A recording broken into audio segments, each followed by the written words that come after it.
Today we're going to talk a little bit about how daylight savings time affects your sleep.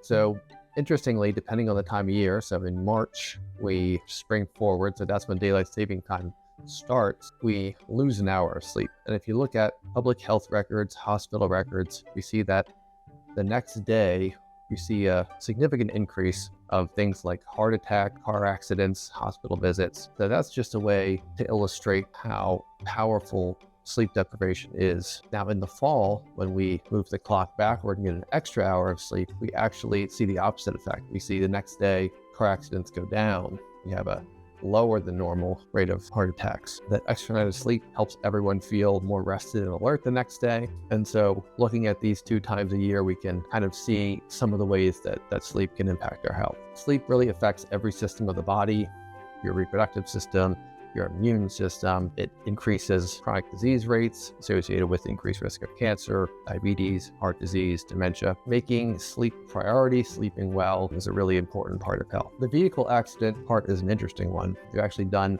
one study that was done in Australia, showed that one night of sleep deprivation showed that after being awake for 19 hours, people who were sleep deprived were as cognitively impaired as the control group that was legally drunk. Vehicle accidents caused by drowsy driving are actually higher than those caused by drugs or alcohol combined. So this becomes a really serious problem for public health. And for certain reasons, drowsy drivers are not only slower, they will not react at all to cars stopping in front of them or someone crossing the road. Whereas with a drunk driver, they just have a delayed reaction. So in certain ways, drowsy driving can actually be worse. To help yourself adjust, this really applies to the springtime in March, but it really helps to start a few days early to begin to wake up at that earlier time.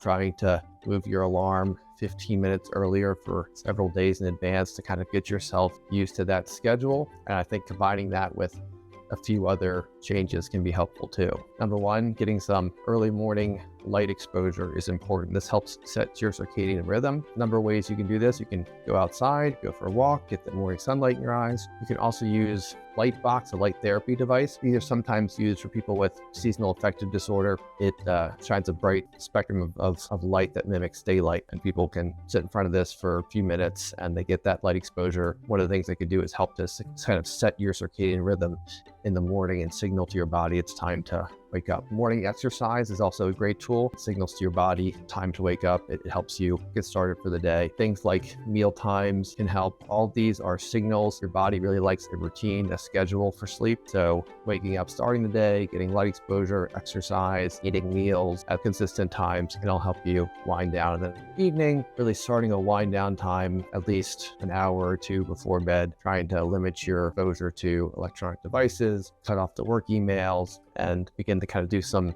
relaxing activity. Something without screens is ideal. Reading, meditating, writing, just playing a game with family or something, or talking. All this can be great. Daylight savings time and sleep deprivation in general can be something that really has both acute and long-term health risk. Start in advance, set a schedule, set a routine, be consistent with it. Start to get that earlier wake-up time in place before the time change actually happens. And in the fall, just enjoy the extra hour of sleep and being more rested and cognitively sharp and feeling healthier and refreshed the next day. Thanks for watching. Once again, my name is Andrew. I'm a health coach here at PartnerMD's Richmond office. Thanks a lot, and I'll talk to you next time.